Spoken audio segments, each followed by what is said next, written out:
Halo semuanya, perkenalkan nama saya Firly Fatimah dari Pendidikan Geografi 2025 dengan NIM saya 14026250038. Di sini saya akan membahas tentang tsunami Banten Anak Krakatau, yaitu yang ada di Selat Sunda tahun 2018. Nah, tsunami ini terjadi pada tahun 2018. Penyebab tsunami ini terjadi karena longsornya material Gunung Anak Krakatau akibat aktivitas vulkanik.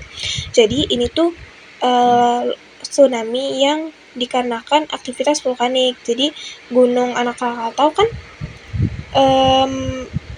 ada aktivitas vulkaniknya. Nah, dari aktivitas vulkanik ini menyebabkan erupsi dan tentu saja menyebabkan pula gempa. Nah, gempanya ini sebesar 3,4 magnitudo. Nah, kenapa sih bisa terjadi longsor? Nah, longsornya itu terjadi karena getarannya itu mengakibatkan lereng yang ada di Gunung Anak Krakatau ini longsor atau jatuh ke laut. Kenapa bisa jatuh? Karena kondisi lereng Anak Krakatau ini tidak stabil, yang menyebabkan jika ada getaran gempa itu tuh langsung terjadi longsor gitu. Nah, tsunami ini terjadi pada tanggal 22 Desember di pukul setengah 11 malam 2018. Nah, jadi itu sebenarnya erupsinya itu sudah terjadi 1 hari sebelumnya. Ini ada Nah, erupsinya ini sebenarnya udah terjadi sehari sebelumnya di tanggal 21 September. Lalu erupsi yang lebih utamanya itu terjadi sekitar 2 jam sebelum terjadinya tsunami,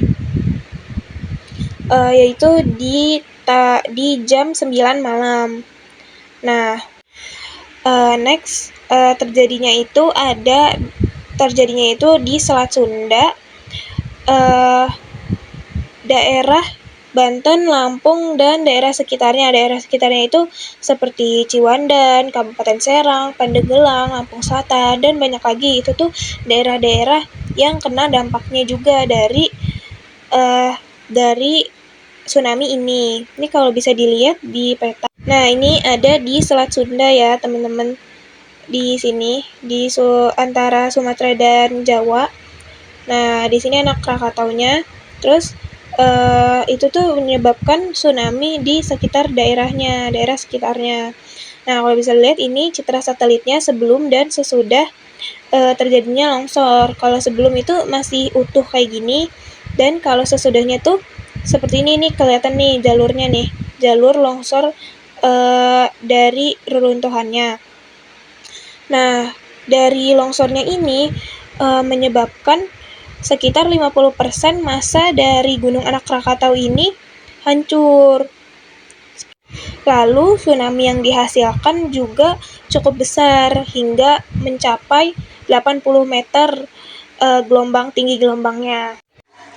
Lalu ini adalah video ilustrasi dari fenomena tsunami. Seperti yang tadi dilihat, terjadinya longsor yang menyebabkan gelombang laut itu dari kecil menjadi lebih besar.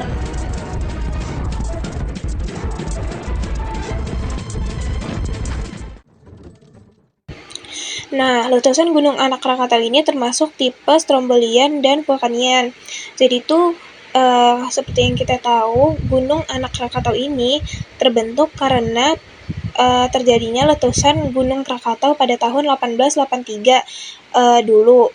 Jadi itu pas Gunung Krakatau meletus itu tuh besar banget sampai awan vulkaniknya itu sampai ke Eropa, sampai nutupin sekitar pokoknya bumi tuh sampai tertutup gitu kan sama awan vulkaniknya, sampai Eropa tuh tertutup juga, dan itu mengakibatkan suhu bumi turun satu derajat saking besarnya awan vulkanik yang dihasilkan dari letusan Gunung Krakatau itu.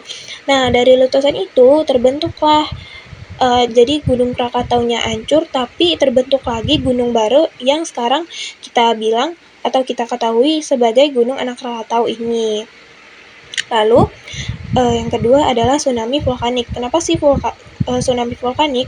Karena tsunami ini terjadi bukan karena pergerakan lempeng tektonik, tapi karena adanya aktivitas vulkanik ya, dari vulkanisme dari gunung berapi yang ada di tengah laut kan tadi. Nah, seperti yang kita lihat ini, Gunung Anak Krakatau ini ada di tengah-tengah laut, guys.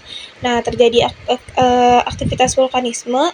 Nah, makanya itu tsunami-nya itu dinamakan tsunami vulkanisme, karena bukan karena terjadi pergerakan tektonik lempeng seperti tsunami pada umumnya.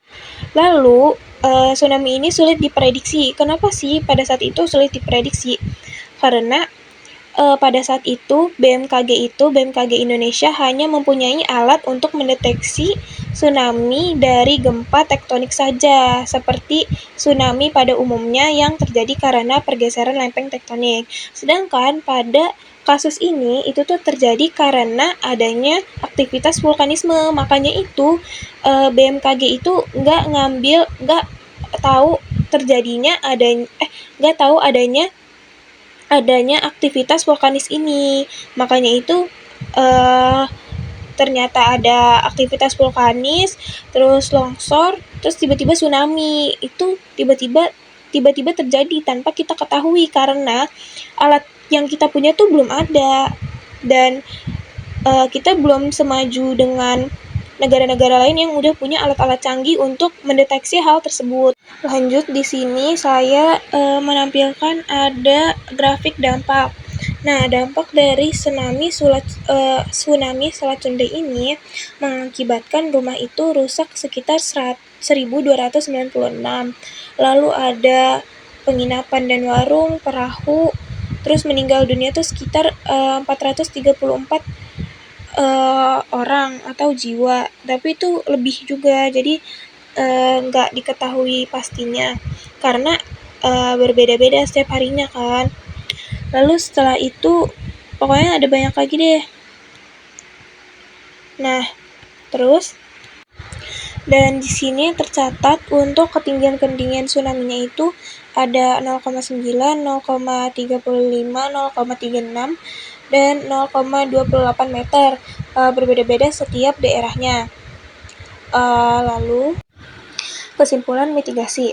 Seperti yang kita tahu, mitigasi itu ada 3 macam atau 3 jenis, yaitu pra-bencana, saat bencana, dan juga pasca bencana. Nah, mitigasi yang dilakukan oleh pemerintah saat terjadinya bencana tsunami di Selat Sunda ini, yaitu ada pengarahan logistik dan sarana. Jadi itu kalau yang kita tahu kan banyak juga ya yang membuka donasi-donasi gitu, seperti ini ada infografisnya, ada bantuan untuk pengarahan logistik dan sarana dalam membantu para pengungsi di daerah yang terakibat. Lalu setelah itu ada evakuasi pengungsi, karena tempat tidak memungkinkan untuk ditinggali, itu tuh pengungsi tuh langsung dievakuasi, takutnya itu ada tsunami susulan atau gempa susulan. Lalu setelah itu ada pengarahan personil. Lalu yang terakhir ada peningkatan pemahaman tentang mitigasi bencana. Selain itu juga kita tuh harus ningkatin kapasitas dan peringatan dini tsunami dari pemerintah. Mungkin bisa lebih lagi untuk pencanggihan alat-alatnya. Mungkin hanya sekian presentasi dari saya. Ini ada sumber-sumbernya, sudah tertata di presentasi PPT saya ya.